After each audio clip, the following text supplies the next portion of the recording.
Shalom saudara terkasih di dalam nama Yesus. Kembali hari ini kita dalam pagi lawatan Tuhan.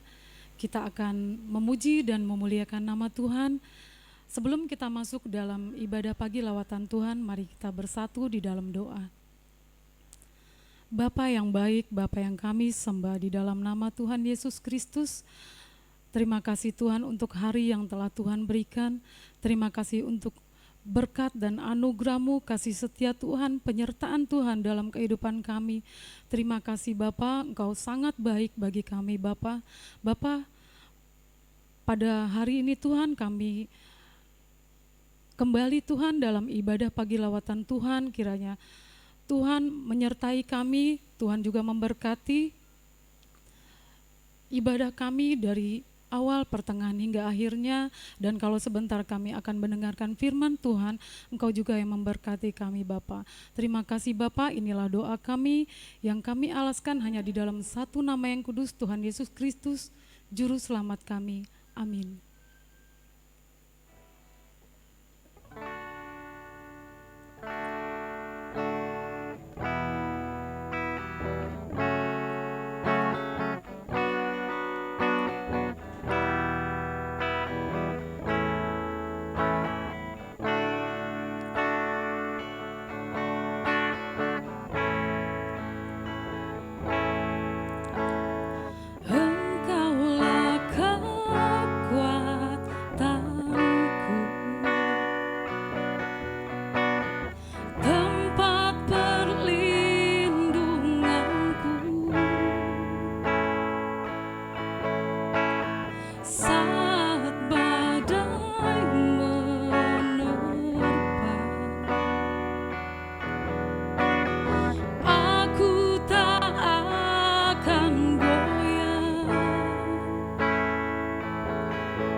Mari kita berdoa.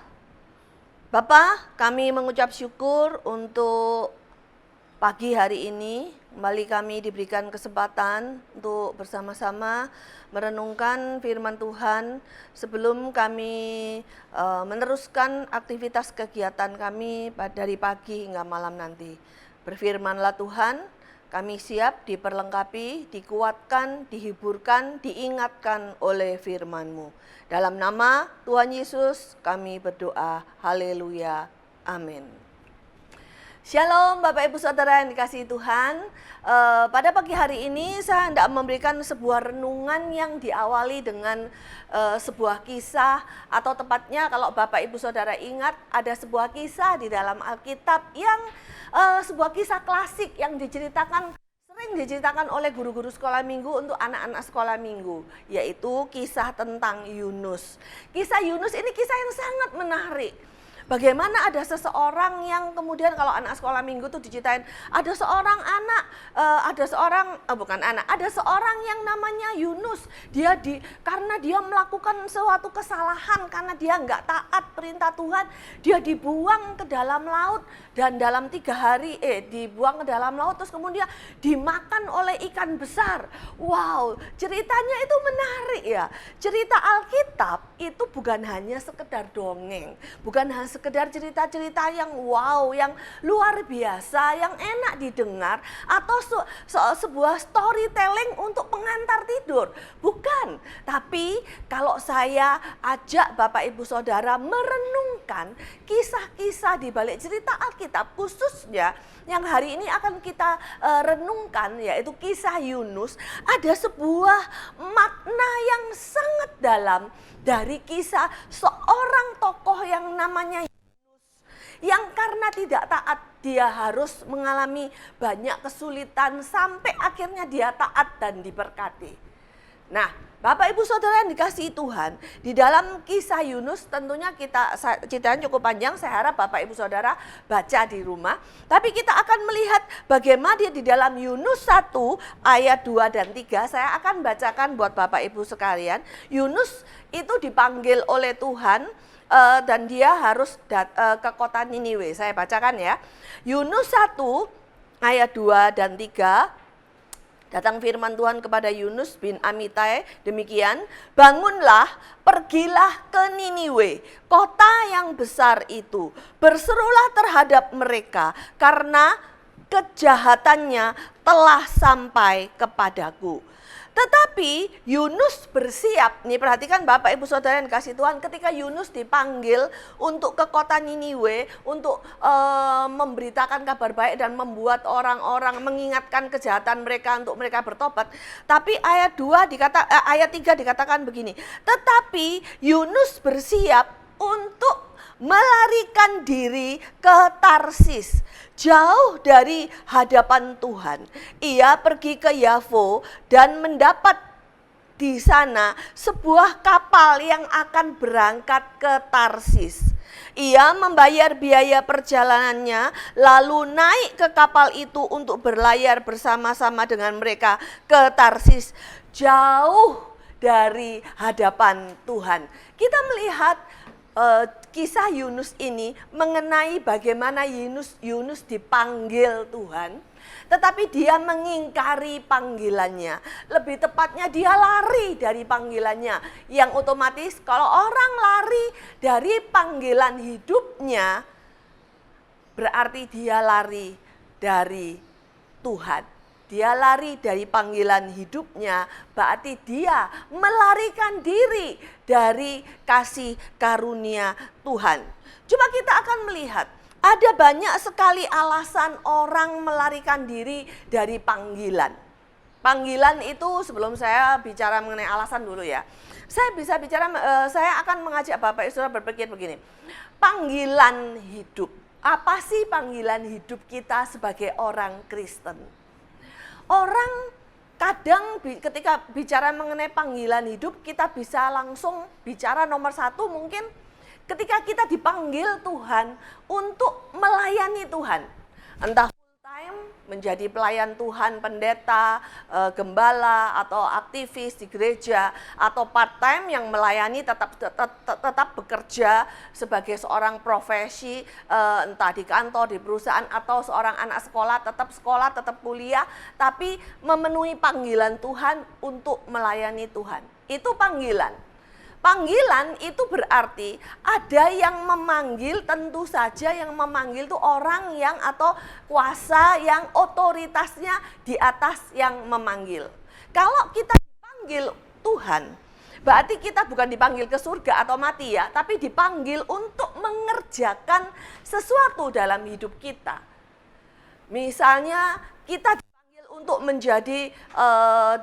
untuk menjadi pelayan Tuhan, melayani di bidang tertentu sebagai ketua komisi, sebagai pelayan Tuhan di sebuah gereja atau aktivitas rohani tertentu, atau ketika Tuhan memanggil kita untuk memberikan sesuatu, entah pikiran kita, entah perkataan kita, entah finansial kita, entah waktu kita untuk Tuhan.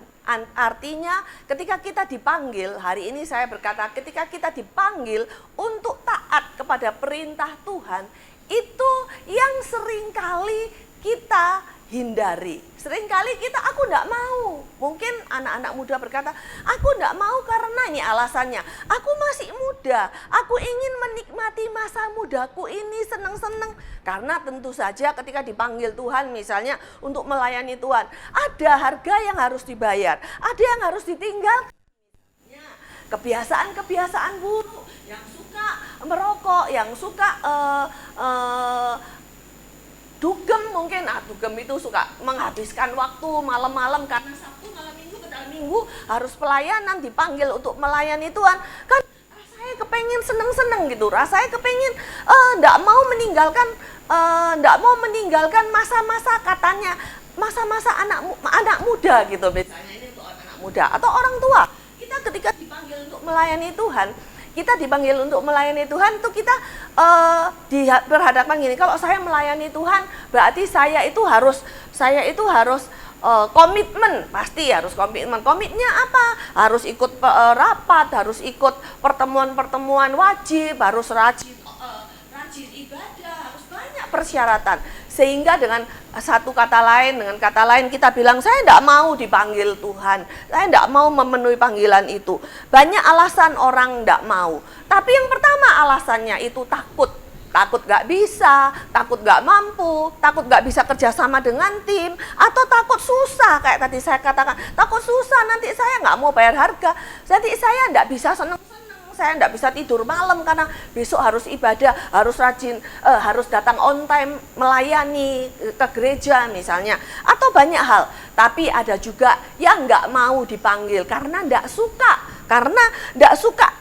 itu tidak menguntungkan, panggilan itu tidak menguntungkan, pekerjaan atau pelayanan yang kita kerjakan itu tidak menguntungkan saya, menyita waktu saya harus meninggalkan zona nyaman. Ada orang yang nggak mau dipanggil Tuhan karena takut meninggalkan zona nyaman. Nah, Yunus sendiri berbeda. Yunus tidak mau atau lari dari panggilan Tuhan karena dia tidak suka orang Niniwe bertobat. Mengapa? Karena pikirannya Yusuf tidak sama dengan pikiran Allah. Kalau Allah berkata, orang Niniwe itu penuh dengan banyak dosa dan Niniwe akan dihancurkan oleh Tuhan. Karena itu Allah ingin Yunus datang untuk mengabarkan kabar baik agar mereka bertobat dan dipulihkan. Yunus berpikir, aku tidak mau orang Niniwe yang jahat itu menerima kasih karunia Tuhan. Karena Yunus tahu bahwa Allah itu Allah yang penuh kasih karunia. Allah itu Allah yang pemurah dan pemaaf, yang mau menerima orang yang bertobat. Itu pikirannya Yunus. Yunus merasa gak layak orang Niniwe itu menerima pertobatan. Nah saudara, kita lihat apa yang dipikirkan oleh Yunus di dalam Yunus 4 ya. Yunus 4 ayat 2, saya bacakan.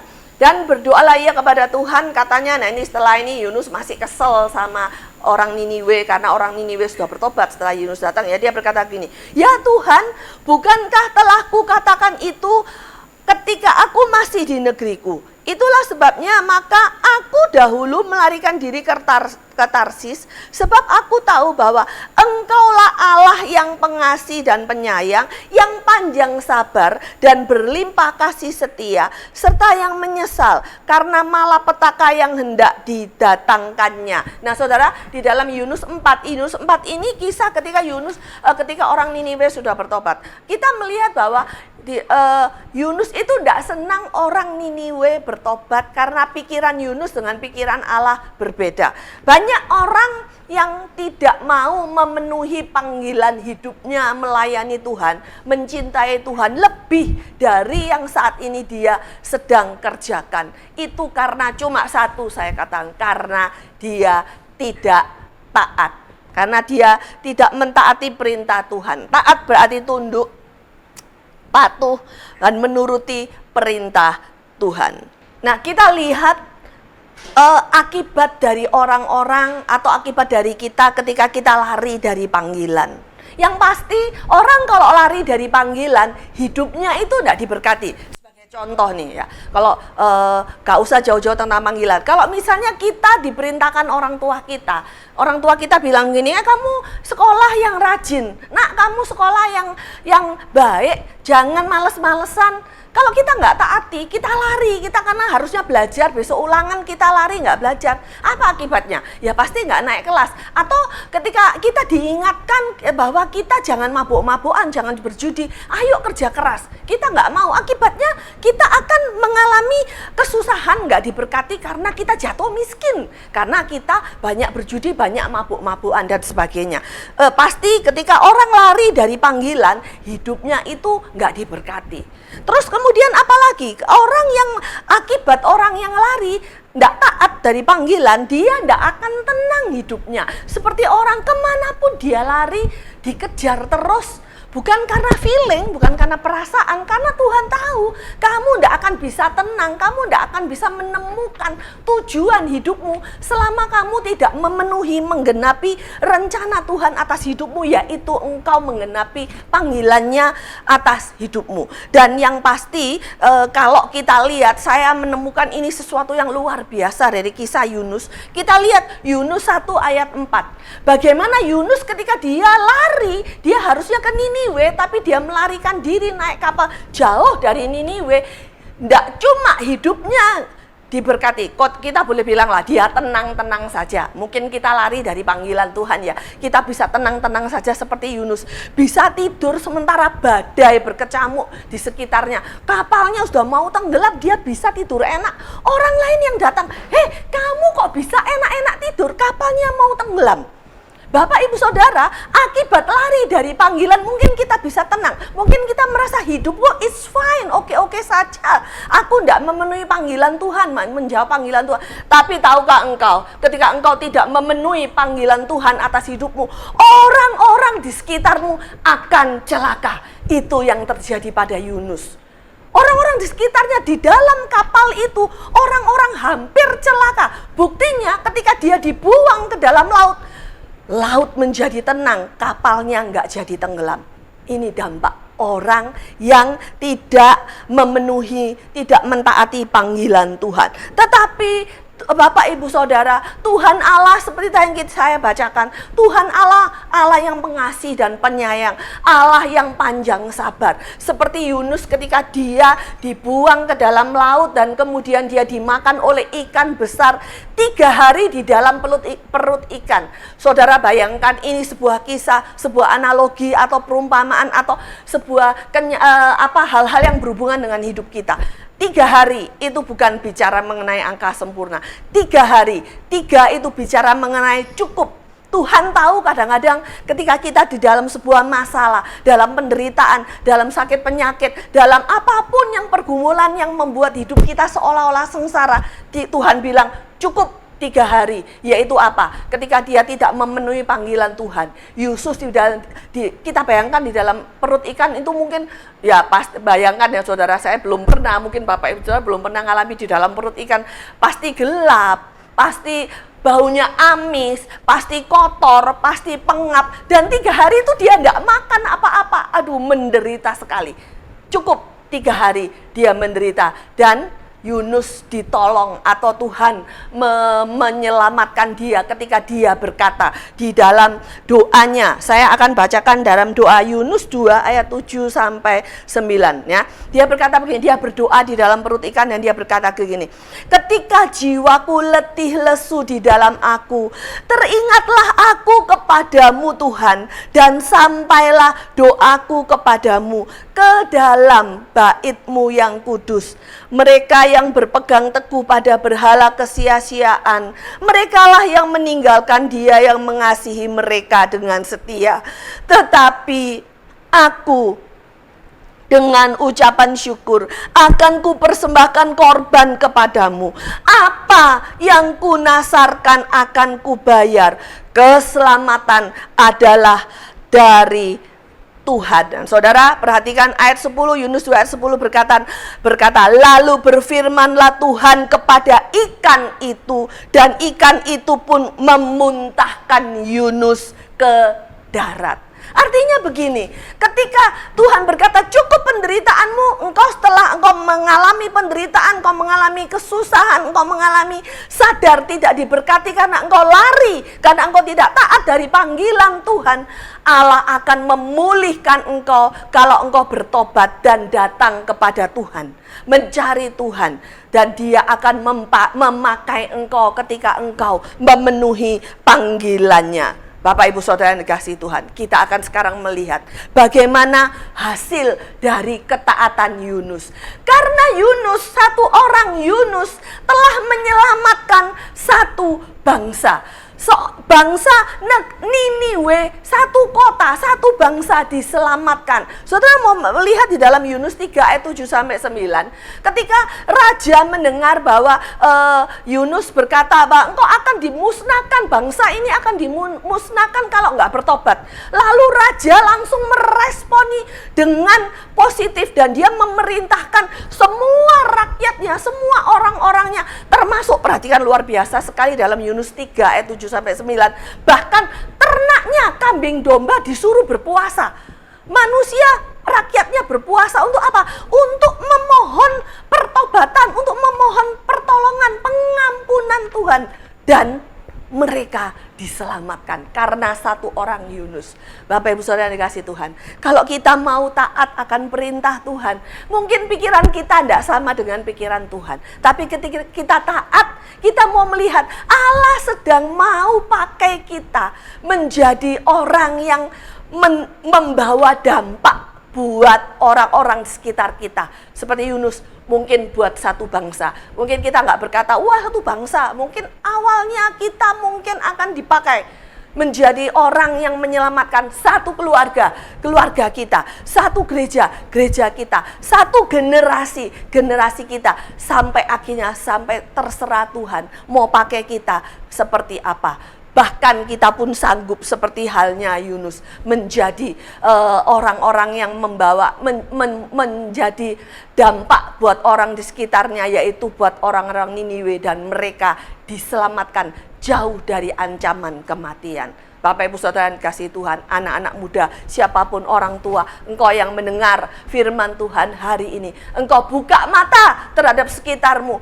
Zaman ini bukan zaman yang mudah, semakin maju suatu zaman, semakin teknologi maju, semakin percepatan perekonomian maju, segala sesuatu tidak menjadi mudah, tantangan banyak. Anak-anak muda LGBT sudah merajalela di mana-mana. Cari uang kalau mau mudah-mudah sekali dengan cara yang jahat, tetapi orang yang gak mau mengikuti percepatan akan ketinggalan. Tantangan itu begitu besar, dan inilah waktunya engkau dipanggil Tuhan. Ketika engkau dipanggil untuk menyelamatkan generasi ini, taati panggilan ini. Apakah engkau anak sekolah, anak yang sedang kuliah? Apakah engkau ibu rumah tangga? Apakah engkau sedang seorang pekerja dimanapun engkau berada? Tidak penting dimanapun engkau berada, asalkan satu, taati panggilan Tuhan. Datang kepada Tuhan dan berkata, Tuhan, ya ini aku mau memenuhi panggilanmu. Aku mau engkau pakai untuk mengerjakan pekerjaan-pekerjaan yang engkau siapkan untuk aku kerjakan. Ini saya katakan, engkau dipanggil untuk menjadi penyelamat generasi ini. Jangan lari dari panggilanmu, karena belum tentu ada kesempatan lagi. Orang yang bijak akan meresponi dengan bijaksana panggilan Tuhan. Mari kita berdoa. Bapa, terima kasih untuk firman-Mu yang boleh kami dengarkan pada pagi hari ini. Biarlah Tuhan Engkau tolong setiap kami untuk sanggup memenuhi panggilan Tuhan. Apabila pada saat ini kami mengalami banyak penderitaan, banyak kegelisahan karena kami tidak memenuhi panggilan-Mu, ingatkan kami Tuhan untuk kembali kami kepada kasih yang mula-mula, untuk kembali kami memenuhi panggilan-Mu atas hidup kami, dan mau mentaati perintah-Mu, mau mentaati panggilan yang sudah Tuhan kerjakan atas hidup kami. Kalau pada saat ini kami juga tidak sadar, tetapi kami boleh dibukakan mata kami oleh segala keadaan yang tidak baik di sekitar kami. Tuhan, izinkan kami juga untuk taat kepada panggilan-Mu, mau datang kepadamu, mau mengambil langkah untuk mulai melayani Tuhan, untuk mulai mengerjakan pekerjaan-pekerjaan yang harus kami kerjakan. Mungkin itu berat, tapi kami percaya ketika Engkau percayakan itu kepada kami, Engkau akan memperlengkapi. Hamba-Mu telah menyelesaikan bagiannya, mari Roh Kudus ambil alih dan Engkau mengerjakan dengan sempurna di dalam hati dan pikiran anak-anak-Mu hari ini. Dalam nama Yesus hamba meteraikan firman-Mu. Haleluya. Amin. Baiklah Bapak Ibu Saudara yang dikasihi Tuhan, saya hendak memberikan beberapa warta. Ada 3 warta yang saya akan sampaikan. VIP Victory in Prayer Kamis pukul 7.30 malam akan Bapak Ibu Saudara bisa ikuti secara online di dalam YouTube official GBI Batu Penjuru official. Kemudian ibadah WBI Wanita Battle Indonesia mengundang seluruh wanita, siapa saja yang mau bergabung pada hari Jumat pukul 15.30 secara onsite di gereja kita GBI Batu Penjuru. Kemudian ibadah kaum Bapak BBK Bapak Bagi Kristus hari Sabtu pukul 6 malam secara onsite juga. Silakan dilihat di grup WA Bapak-bapak, kita bergabung, kita mau lebih lagi diberkati, lebih lagi mengenal akan Tuhan Yesus Allah yang kita sembah. Baiklah Bapak Ibu Saudara yang kasih Tuhan, kita akan tutup ibadah pada pagi hari ini. Kita mau sama-sama satukan hati kita mau berdoa.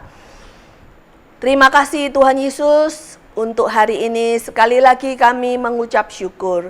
Kami percaya hari ini adalah hari yang luar biasa. Hari di mana Tuhan boleh membekali kami dengan firman-Mu sebelum kami melanjutkan aktivitas kami sepanjang hari ini. Biarlah Tuhan apa yang sudah kami dengarkan, baik itu puji-pujian, penyembahan yang kami naikkan, baik itu firman yang sudah kami bersama-sama renungkan tadi, boleh membuat kami semakin dekat dan mengerti rencana Tuhan atas hidup kami, semua orang yang mendengarkan pada hari ini. Terima kasih untuk firman-Mu Tuhan, terima kasih untuk semua orang yang boleh bersama-sama dengan kami pada pagi hari ini. Hamba berdoa untuk setiap orang yang bergabung di dalam ibadah pagi lawatan Tuhan hari ini. Kiranya Engkau memberkati kami berlimpah-limpah dan memperluas daerah kami. Kiranya tangan-Mu menyertai kami dan melepaskan kami dari malapetaka. Di dalam nama Tuhan Yesus, hamba buka minggu ini, minggu yang penuh dengan lawatan Allah, minggu penuh berkat, damai sejahtera Allah menyertai-Mu. Dalam nama Tuhan Yesus Kristus. Haleluya. Amin. Ibadah selesai. Tuhan Yesus memberkati.